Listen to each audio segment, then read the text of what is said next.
The forest was quiet that night. Cold wind moved between tall pine trees, whispering softly through the branches. The moon shone above like a silver coin in a dark sky. It was the kind of night where the world seemed to hold its breath. Ethan Cole worked alone in that forest. He was a giant of a man, strong arms, thick beard, and kind eyes that had seen too many lonely winters. He lived in a wooden cabin far from any town, where the only sounds were the crack of his axe and the songs of the night. People in the nearby village called him the Gentle Giant. He liked the silence, the trees, and the smell of wood after rain. That night, as he chopped the last log, something strange happened. A flash of blue light streaked across the sky, silent, fast, and low. It wasn't a shooting star. It looked more like a spark tearing through the clouds. Ethan stopped, gripping his axe, watching as it disappeared behind the far hill. Then came a sound, a distant boom, soft but deep enough to make the ground tremble. He frowned. "What in the world was that?" he muttered. For a few minutes, the forest went completely still. No crickets, no owls. Even the wind seemed to stop. Then, from somewhere behind the trees came a faint voice. "Help. Please, someone—" Ethan froze. The voice was soft, too soft to belong to any grown person. It sounded like a child, scared and weak. But who would be out here at night? He took his lantern, the flame flickering, and walked into the dark woods. The ground was wet, the air cold. His heavy boots sank into the soft soil as he moved carefully through the trees. "Hello?" he called. "Anyone there?" No answer, only the whisper of leaves. Then he heard it again, closer this time. "Helpa, please." Ethan followed the sound until he reached a fallen log covered in moss. He lifted his lantern, and what he saw made him blink in disbelief. Two tiny figures stood there, trembling. They were no bigger than his forearm. Their skin glowed faintly like moonlight on water. One had silver eyes, the other soft blue. Their faces were childlike but not human. Their ears were sharp, their hair floated slightly as if moved by invisible wind. Ethan stared. You kids okay?" he asked, not sure if he was talking to real creatures or just losing his mind. The tiny beings looked at him, scared. The silver-eyed one spoke, voice thin but clear. "Please, help us. They are coming." Ethan crouched down, careful not to frighten them. "Who's coming?" he asked. Before they could answer, a deep humming sound rolled through the forest. It wasn't thunder. It was mechanical, heavy, cold, and wrong. The ground vibrated beneath his knees. A red glow appeared between the trees in the distance, moving slowly like eyes searching the dark. The smaller alien, the one with blue eyes, grabbed the other's hand. "They found us," it whispered. Ethan's instincts kicked in. "Come on," he said, holding out his big hand. "Whatever's after you, we can't stay here." The two looked at each other, then climbed into his palm. They were so light it felt like holding feathers. Their tiny bodies shivered with fear. Ethan tucked them gently inside his coat pocket and started moving fast through the woods.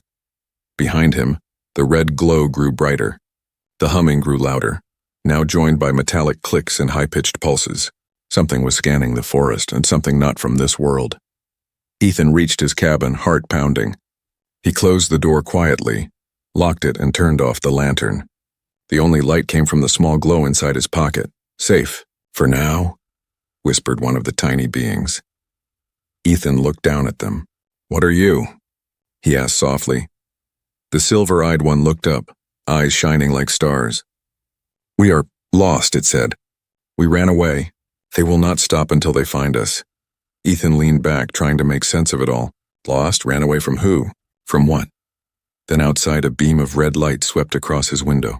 He could hear machines moving, slow, heavy steps crushing leaves and snapping branches. The blue-eyed one hid its face in fear. "They are here," it whispered. Ethan reached for his axe.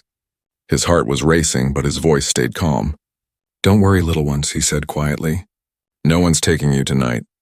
He moved to the window and peeked outside.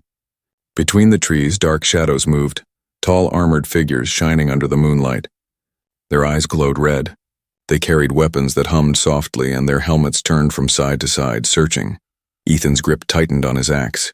For years, he had lived in peace, away from the world. But tonight something had changed. He didn't understand what these creatures were or why they wanted the two tiny beings. But deep down, he knew one thing for sure. He couldn't let them be taken. As the first red beam touched his cabin wall, Ethan took a deep breath, his eyes hard and calm. "Let's see who's hunting in my woods," he muttered. And outside, the forest began to glow red. Ethan Cole stood still by the window, his axe tight in his hands. Outside, the red glow moved slowly between the trees. Strange figures scanned the ground with long metal rods that hissed and beeped. They were hunting, and they were close. Inside the cabin, the air felt heavy. The fire had died down, leaving only soft orange light and the quiet breathing of the two tiny beings hiding in Ethan's coat pocket. He could feel their little hearts beating fast against his chest. When the sounds faded away into the distance, Ethan finally let out a slow breath. He waited a few more minutes before lighting his lantern again. "All right," he said softly. "You can come out now." The two small aliens climbed out carefully. Their glowing skin made the cabin walls shimmer with blue light. One looked stronger, the other weaker, still shaking from fear. Ethan placed them gently on the table beside the lantern. The smaller one spoke first. "Are we safe?" "For now," Ethan said. "They're gone. At least I think so. Now maybe you can tell me what's going on." The twins looked at each other. The silver-eyed one nodded. "My name is Leary, and this is my brother Taro. We come from a world far from here. A world that is dying." Ethan frowned. "You mean from space?" Leary nodded slowly. "We escaped our planet with something important, something they want. The ones who chased us are not hunters. They are soldiers." Ethan pulled up a chair and sat, his huge figure towering over them but his face calm. "Soldiers? You mean you stole something?" Taro looked down, ashamed. "We did not steal it. We took it to save lives. It is called a star core seed. It can give life to dead worlds. But our rulers wanted to use it as a weapon." Ethan scratched his beard, trying to understand. "So they're chasing you because of this star core thing?" "Yes," Leary said. "If they find it, they will use it to destroy. And if they cannot have it, they will destroy everything around it." Ethan's eyes went to the window, including this forest. The twins nodded. Silence filled the room. Only the wind outside whispered through the trees. Then Taro fell weakly to his knees, his glow flickering. Ethan leaned forward quickly. "Hey, easy now," he said, scooping the tiny figure into his palm. "He's hurt," Leary said softly. "His wing was broken during the crash." Ethan looked surprised. "Wing?"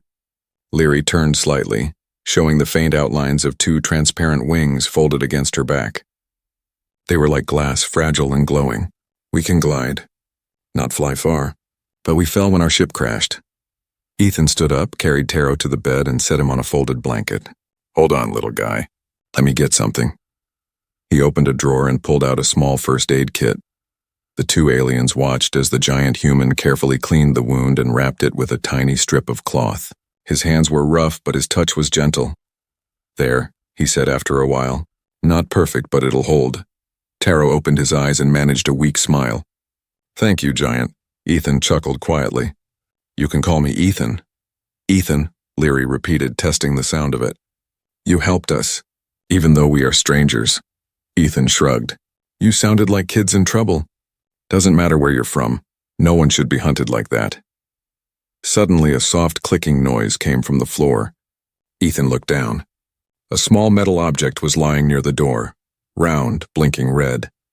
Leary gasped. "A tracker." Ethan picked it up quickly. "One of those soldiers must have dropped it earlier," he said. "They will come again," Leary warned. "They never stop." Ethan's eyes hardened. "Then we need to move. Can you travel?" Taro sat up, breathing better. "If we rest a little." "Good, because if they're tracking this thing," he said, tossing the blinking beacon into the fireplace. "Then we've got minutes, not hours." The beacon sparked, sizzled and melted into glowing metal. Outside, a distant hum started again, louder this time. Ethan grabbed his coat, axe, and lantern. "All right, Leary, Taro, let's go. There's an old logging station deeper in the woods. We can hide there." Leary looked worried. "You would help us again?" "Even when it's dangerous for you." Ethan smiled slightly. "I've fought storms, wild bears, and falling trees. A few space soldiers don't scare me much." He opened the door. Cold air rushed in, and the twins' glow brightened in the dark. "Stay close," Ethan said, "and don't make a sound." The three of them stepped out into the silent forest. The moonlight painted silver lines across the trees. Far behind them, red lights began to rise again, scanning the woods. As they disappeared into the shadows, Ethan whispered under his breath, "You picked the wrong man's forest to hunt in." And somewhere above, a deep metallic voice echoed through the night. "Targets located. Begin pursuit." The night grew colder as Ethan, Leary, and Taro moved deeper into the forest. The trees were tall and dark, their branches twisting like old hands. Every step Ethan took made the ground creak under his boots. Behind him, the twins floated close to his shoulders, their faint glow guiding the way. The sound of the wind mixed with a strange hum that kept growing louder. It wasn't from the earth or sky. It was mechanical, heavy, and alive. The hunters were coming. Ethan's mind raced. He had faced wolves, storms, and fires before, but never this. Never metal creatures from the stars. Still, something inside him refused to run away. Those tiny kids needed him, and he wasn't the kind of man to turn his back. They reached an old lumberyard long abandoned. Rusted saws hung from broken walls. The scent of old oil and pine filled the air. Ethan pushed open a large wooden door and guided the twins inside. "This place used to be full of workers," he said quietly. "Now it's just ghosts and dust." He looked around for something useful. Old tools, ropes, chains, maybe something he could use to defend them. The twins rested on a workbench, their glow dim. Tara was still weak but breathing easier now. Leary looked up. "They're close," she whispered. "I can feel the pulse of their ship." Ethan frowned. "Pulse?" She placed her tiny hand on his arm. "Their scanners use sound waves, deep ones. The forest is shaking with it. They'll find us soon." Ethan nodded slowly, thinking fast. "Then we need to be ready." He moved around the yard, pulling out old fuel cans, cutting a rope, and tying logs together. He didn't know how to fight aliens, but he knew how to use the woods. Outside, the hum turned into a roar. Bright red lights cut through the trees. Branches snapped under heavy footsteps. The hunters had landed. Ethan quickly hid the twins under a pile of thick blankets in an old storage pit. "Stay there," he whispered. "No sound, no light." Leary grabbed his finger with her tiny hand. "They'll kill you if they find you." Ethan gave a faint grin. "I'll take my chances." He closed the pit door and stepped out into the open. The night exploded with red light. 3 tall figures walked out from the smoke, each at least 7 feet tall, covered in black armor that shone like glass. Their faces were hidden behind helmets with red glowing eyes. In their hands, they carried strange metal staffs that buzzed with energy. One of them spoke in a deep, robotic voice. "Human, step forward." Ethan stood near the broken sawmill, axe in hand. "You're trespassing," he said calmly. "This is private land." The lead hunter tilted its head, scanning him. "Our sensors show foreign life signs in this area." "You will answer truthfully. Have you seen them?" Ethan met the red gaze without fear. "Seen who?" The hunters made a low clicking sound. Then one of them threw a small sphere on the ground. It projected a red hologram showing 2 glowing shapes, Leary and Taro. Ethan kept his face steady. "Never seen them." The hunter stepped closer. Its metal boots sank into the mud with heavy thuds. "Lies." Ethan didn't move. "You calling me a liar?" The hunter raised its weapon, a beam of red light glowing at the tip. But before it could fire, another voice came through its helmet, a strange language Ethan didn't understand. The hunters paused, listening. Then the lead one said, "We will search the area." They spread out, scanning the ground, their eyes shining through the darkness. Ethan's grip tightened on his axe. One of them turned toward the pit where the twins were hiding. It pointed its scanner at the ground. The screen beeped, a soft, rhythmic pulse. Ethan's heart jumped. He had only one choice. He stepped forward, raising his axe high, and shouted, "Hey, over here!" The hunters spun toward him, weapons charging. Ethan swung his axe with all his strength, hitting a hanging chain that dropped a pile of heavy logs. They crashed down, smashing one hunter flat into the dirt. Sparks flew. The others roared in anger, firing red beams that tore holes through the wooden walls. Ethan dove behind a metal barrel as fire spread through the yard. "Human interference detected," one hunter growled. Ethan grabbed a fuel can, ripped it open, and threw it toward them. Then, using a spark from his lighter, he set it ablaze. Fire roared across the ground. The aliens stepped back, their armor reflecting the flames. Using the distraction, Ethan ran to the pit and opened it. "We're leaving," he whispered. Leary and Taro crawled out, eyes wide with fear. "They know now," Leary said. "They won't stop," Ethan nodded grimly. "Then neither will I." He led them into the night again as fire burned behind them. The hunters, damaged but not defeated, watched from the smoke. Their leader turned toward the sky. "Signal the mothership," it said. "Prepare for full sweep." The human interferes. And as Ethan disappeared into the dark forest with the twins, red lights filled the sky like angry stars. The fire behind them burned like a red storm. Sparks flew into the night sky as Ethan, Leary, and Taro ran through the trees. Smoke followed them like a living thing, chasing them deeper into the forest. Ethan's boots pounded the wet earth. His breath came out in clouds. The tiny twins clung to his shoulder, their faint blue glow lighting the path. The woods seemed endless. Shadows, roots, and the whisper of danger in every direction. Finally, they reached a wide clearing. In the middle stood a small shack, the old logging station Ethan had used years ago. It was half broken, roof caved in, walls covered in moss, but it was far enough from the fire and the hunters' scanners. Ethan pushed the door open and led the twins inside. "We'll rest here for a while," he said, setting them down on an old workbench. Leary looked around the dusty room, eyes wide.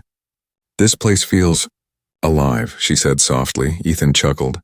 "Alive? It's just wooden nails," but Taro shook his head. "No, it listens. The forest knows." Ethan raised an eyebrow. "The forest knows what?" Taro pointed upward. "The seed can feel the forest's heart." That word, seed, caught Ethan's attention. He sat down on a log and leaned forward. "You said something before about a star core seed. What is it really?" Leary took a deep breath, her small hands glowing faintly. "It is a gift from the stars and a piece of pure energy. It can grow life on a dead world, heal oceans, make air breathe again.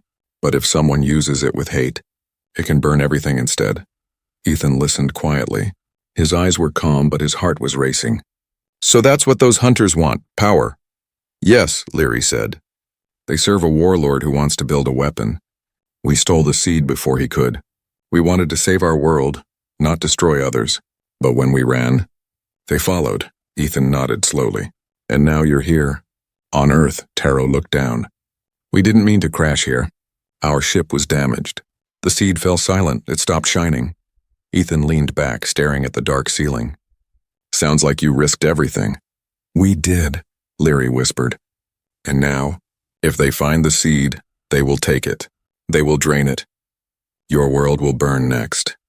Ethan stood up and walked to the window. The forest outside was still. Cold mist moved between the trees. In the distance, he could see faint red lights in the sky, the hunter's ships still searching. He gripped the window frame tightly. "No one burns my forest," he said quietly. The twins looked at him. There was something in his voice, and not just anger, but promise. Ethan turned back to them. "Where's the seed now?" Leary opened her small pouch. Inside, wrapped in a piece of silver cloth, was a glowing crystal no larger than a walnut. It pulsed softly like a heartbeat. Blue, then white, then blue again. Ethan leaned closer.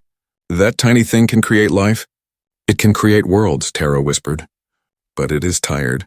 It needs rest." Ethan thought for a long moment. "Then we give it time. I know this forest better than anyone. We'll hide and we'll make them chase ghosts." He began walking around the shack, picking up tools, ropes, axes, nails, old saw blades. He worked fast, planning in silence. The twins watched him, confused. "What are you doing?" Leary asked. Ethan smiled faintly. "Preparing. You said they want to fight, so I'll give them one. My way."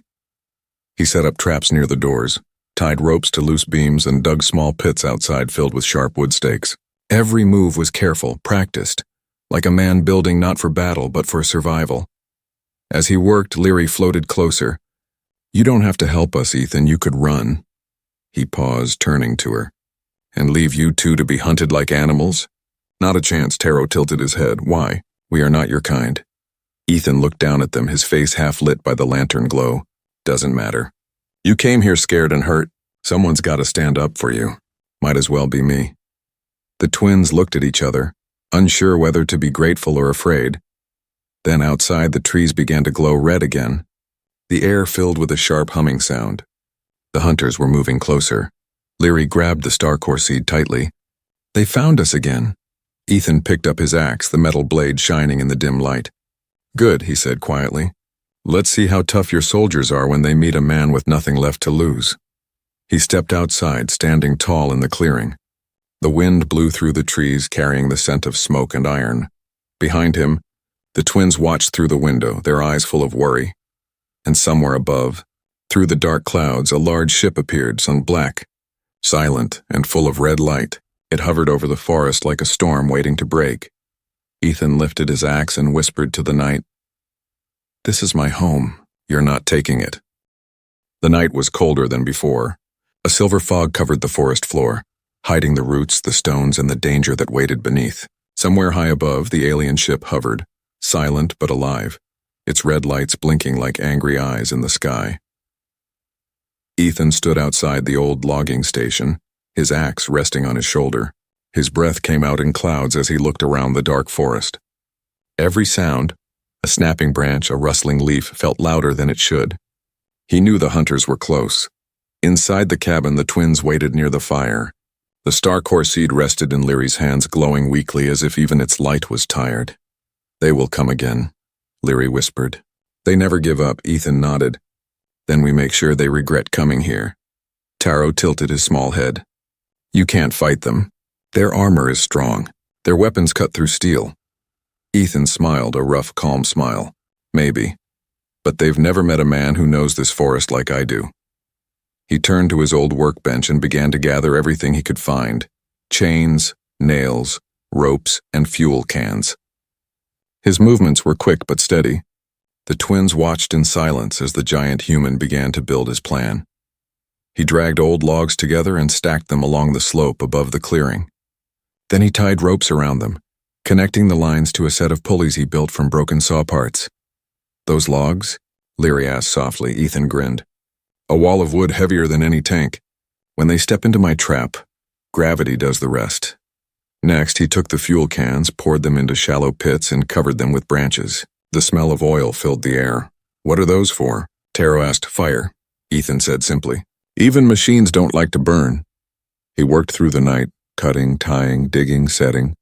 His big hands moved like a craftsman's, not a soldier's, but each step had purpose. He had built homes and cabins his whole life. Now he was building a battlefield. When the traps were ready, Ethan returned to the twins. His face was covered in dirt and sweat, but his eyes were steady. "All right," he said. "When they come, I need you two to stay low. Hide in that hollow log by the stream. No matter what happens, you don't come out until it's quiet again." Leary's voice shook. "But you'll be alone." Ethan shook his head. "Not alone. I've got the forest on my side." Taro looked up at him. "Why risk your life for us?" Ethan crouched down, his huge frame blocking the firelight. "When I was a kid," he said quietly, "I saw a wolf caught in a trap. It was scared and bleeding. Everyone said to leave it, that it was wild. But I freed it anyway. It bit me, ran off. And years later, that same wolf scared off a bear that almost killed me. You help when you can. That's just how life works." The twins were silent for a long time. Then Leary whispered, "You have a good heart, Ethan Cole." He smiled softly. "Nah, just too stubborn to watch someone else get hurt." Outside, the wind began to howl. The red lights in the sky grew brighter. The hum of engines filled the air. The hunters were descending. Ethan stood up, lifting his axe. "Showtime." He stepped out into the clearing, the fog curling around his boots. The forest was quiet except for the sound of his own heartbeat. Moments later, 3 beams of red light pierced the mist. The hunters landed, tall, cold, and shining in their armor. Their leader stepped forward, voice echoing through a metallic speaker. "Human, you interfere again. This is your last warning." Ethan didn't answer. He just adjusted his grip on the axe and gave a half smile. "You want them?" he said calmly. "Come and get them." The hunters raised their weapons. Beams of red light cut through the fog. Ethan dove to the side, pulling a rope. Above them, the massive logs rolled down the slope with a thunderous roar. They crashed into the hunters, breaking trees and sending sparks flying. One of the aliens fell, crushed under the weight. The others fired wildly, hitting the ground where Ethan had been standing seconds before. He ran behind an old loader, grabbed a metal lever, and yanked it. A chain snapped and barrels of fuel rolled downhill into the flames. The forest lit up in a wall of fire. Through the smoke, Ethan's voice boomed, rough and fearless. "Welcome to Earth." The hunters stumbled through the flames, armor glowing red-hot. Ethan swung his axe, striking one in the arm. Sparks flew as metal met metal. The alien staggered, its weapon falling into the fire. Another charged from behind, hitting Ethan hard. He fell, rolling through the dirt, but grabbed his axe again and rose to his feet. His breath was heavy, his muscles burning, but he refused to fall. From their hiding place, Leary and Taro watched with wide eyes. The forest around them blazed with light, a battle between one man and creatures not of this world. Ethan shouted over the roaring fire, "You don't scare me!" And as the flames rose higher, the red ship above began to move, descending slowly, its engines shaking the earth. The real battle was only beginning. The forest was on fire. Flames crawled up the tall pine trunks, painting the night in orange and red. Smoke twisted through the air like living shadows. The hunter's ship hovered above, its red lights flashing across the trees, and in the middle of it all stood Ethan Cole, axe in hand, clothes torn, face covered in dirt and sweat. His chest rose and fell like a man who had already given everything, yet still refused to stop.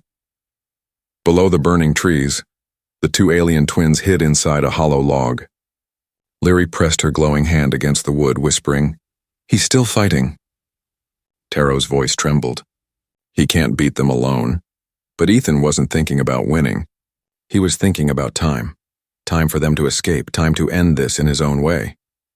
The hunters moved through the flames like shadows in armor. Their red eyes burned through the smoke. One of them lifted its weapon, firing a bright beam that sliced through a tree trunk, sending it crashing down inches from Ethan. He dove to the ground, rolled, and grabbed a handful of mud to wipe the smoke from his eyes. His axe gleamed in the firelight. He rose again, standing tall like a giant carved from the earth itself. The lead hunter spoke, its voice metallic and cold. "You fight for things that are not your kind." "Why?" Ethan grinned through his pain. "Because someone has to." He charged forward with a roar that shook the forest. His axe slammed against the hunter's chest plate, sparks flying as metal cracked. The alien stumbled back, but the second hunter moved fast, swinging a glowing blade. Ethan barely dodged, the edge slicing through his sleeve and cutting his arm. He gritted his teeth but didn't slow down. He kicked a burning branch toward them, then yanked a rope hidden under the dirt. A loud snap, and a heavy log swung down from the trees like a giant hammer. It slammed into the second hunter, sending it flying into the fire. Ethan stepped back, breathing hard. You came to the wrong forest, but there were more. Above, the ship opened its underbelly, releasing a new wave of drones, small black machines with spinning red eyes. They flew through the smoke, scanning, searching. Leary saw them and gasped. "They found us." Ethan turned toward the log where they hid. "Run!" he shouted. "Go to the river, now!" The twins crawled out, wings flickering weakly. They hesitated, but Ethan shouted again, louder this time. "Go!" Leary's eyes filled with tears, but she grabbed Taro's hand and fled into the mist. Their tiny lights disappeared between the trees. Ethan faced the drones, swinging his axe through the air. One exploded, then another, but the rest swarmed him like angry hornets. Red beams cut through the smoke, searing his jacket. He stumbled, but his eyes stayed fierce. He picked up a broken metal pole and used it to smash the last drone. Sparks rained down around him. Then the leader of the hunters appeared through the fire, taller, stronger, half its armor melted but still moving. In its hand was a glowing spear of red energy. Ethan raised his axe. "You don't quit easy, do you?" The alien's voice crackled. "You will die protecting them." "Maybe," Ethan said, his voice low, steady. "But I'll make sure you remember me." The hunter lunged forward, its spear slicing through the air. Ethan blocked with his axe, the clash sending a shockwave that blew ash in every direction. The two fought in a blur of light and steel, axe against energy, strength against machine. The ground shook. The forest groaned as flames spread higher. At last, Ethan swung with all his strength. His axe struck the alien's chest and sank deep. The hunter staggered, sparks flying from its armor. It tried to speak, but no words came, only static. Then it fell. Ethan dropped to one knee, gasping for air. His arm was bleeding, his hands shaking. Above him, the ship began to charge its main weapon, a beam of red light building in its center. Leary and Taro reached the river's edge and turned back. "He's still there," Taro cried. Ethan looked up at the sky, saw the beam forming, and understood what was coming. He stumbled toward the old fuel drums he had left near the clearing. He grabbed one, pulled out a lighter, and smiled faintly through the pain. "If you're taking me," he whispered, "I'm taking you too." He lit the fuse and stepped back. Flames raced along the ground, spreading to the barrels and ropes he had set before. Then everything went white. The explosion tore through the forest with a roar louder than thunder. The ship's beam flickered and broke apart as the fireball hit it. Trees fell, the ground shook, and smoke filled the air. From far away, Leary and Taro watched the sky burn.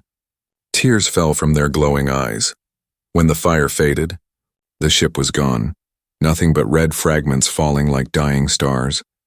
And in the middle of the blackened clearing stood Ethan, barely alive, leaning on his axe. His face was covered in ash, his jacket burned, but his eyes were open. He smiled weakly. "Told you, this forest is mine." Then he fell to his knees as the twins ran toward him through the smoke. The forest was silent after the fire. Smoke drifted between the broken trees like ghosts. The night sky, once red with flames, was now soft gray, dotted with fading stars. The air smelled of ash and rain. In the middle of the clearing lay Ethan Cole, the giant lumberjack who had faced an army alone. His axe rested beside him, its handle scorched, its blade dull. His chest rose slowly, weakly. He was alive, but barely. Tiny footsteps crunched through the ashes. Two faint blue lights appeared in the distance, growing brighter as they came closer. Leary and Taro, the alien twins, they ran toward Ethan, their glowing eyes wide with worry. "Ethan!" Leary cried, her voice breaking. She reached his shoulder and placed a small hand on his cheek. "Please, stay with us." His eyes fluttered open. Smoke filled his lungs and his voice came out rough. "You made it." Taro nodded, tears shining like crystal drops. "You saved us. You saved your world." Ethan gave a tired smile. "Guess I wasn't done chopping wood after all." Leary knelt beside him, clutching the star-core seed in her hands. The crystal pulsed weakly, its glow fading with every beat. "It's losing power," she whispered. The explosion drained it. Taro looked up at her. "Can it heal him?" Leary's eyes filled with fear. "Maybe, but if we use it now, it may never awaken again." Ethan heard them, but shook his head slowly. "Don't waste it on me. You need it for your world." Leary looked at him with tears in her glowing eyes. "Our world is already gone, Ethan, but you—" Her voice cracked. "You gave us something we lost long ago." He blinked, confused. "What's that?" "Hope." For a moment no one spoke. The wind brushed through the burned trees, soft and sad. Then Leary lifted the star-core seed over Ethan's chest. "Please, hold on," she whispered. The crystal began to shine brighter. Blue, then white, then gold. Tiny sparks of light floated into the air like glowing snow. The light touched Ethan's skin, his wounds, his heart. The ground around him began to hum softly, and small green shoots pushed through the ash. Taro held Leary's hand. Their faces were calm now, glowing softly as the star-core gave its final gift. Ethan gasped as warmth filled his body. The pain faded. His breathing steadied. The burns on his arms vanished, replaced by smooth skin. When the light faded, the forest was no longer dead. Small leaves glowed in the dark, growing from black soil. Flowers rose where fire had burned. The air smelled clean again. Ethan sat up slowly, looking around in disbelief. What happened?" Leary smiled weakly. "The star-core healed you, and it healed your forest. But it is gone now. Its power is spent." She opened her small hands. The crystal had turned dull gray. No glow, no heartbeat. Just stone. Taro touched her shoulder gently.